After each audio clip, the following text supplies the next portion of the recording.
I don't know whatever someone does in their bedroom, that's what they do. I don't got nothing to do with that. I'm just here to say that I've never seen my man doing anything foul like they talking about. None of it.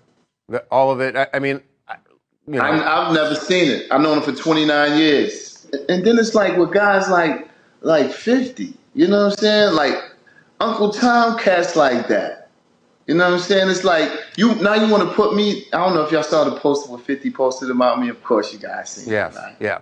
You know. Yeah. I mean, 50 has been going after Diddy and everybody associated with him for months now, ever since the Cassie lawsuit. Yeah, you know what I'm saying? But, you can't brush under the rug. I don't see anybody reporting about what Tatted Up Holly said about him beating her up and about, you know what I'm saying, his other baby mom saying beating her up. I just look at it as, he wants to bring the black community down worse than anyone else.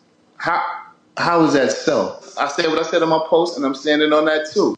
Now, since he didn't accept what my offer to him, and he want to continue to be a comedian, why don't you go make some movies with Michael Blackson and don't talk about me?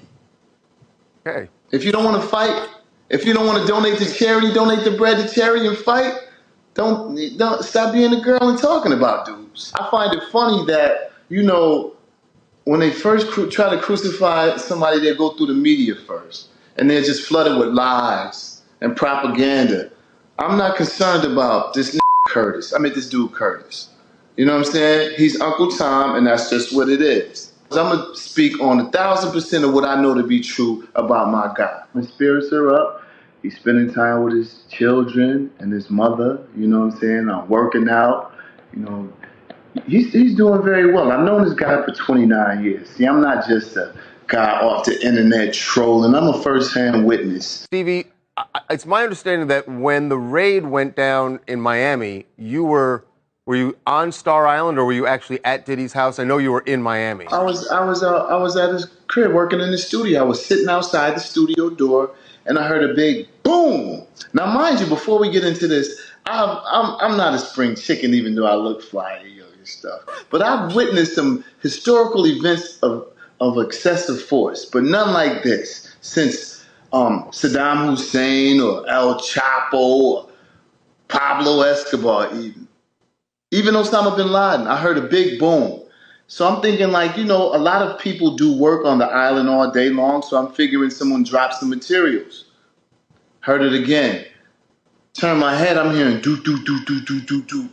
Armored vehicles, 3 big armored vehicles come. Dudes jump out, I got 50 dots on my shirt. Screaming, yo, get on the ground. I'm like, yo, really? I'm the only one here. Took me outside, I asked to speak to the higher-ups. I asked was under arrest.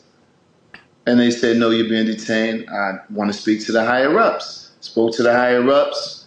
I said, am I under arrest? They said, no, you're not. Let me let you go. Boom. Let me go check your bags. You don't have any weapons and all. I'm like, I don't have any weapons. Stevie, what did they take from the house? Were you able to see? I saw them take like a bag of one bag. Well, did they take electronics? Because they did in Los Angeles. I'm sure they took some electronics, some of the camera stuff and all that. Probably they didn't want him to get a look at what they were doing in his crib, like how they came in with the armored trucks. Of course, they took all that stuff.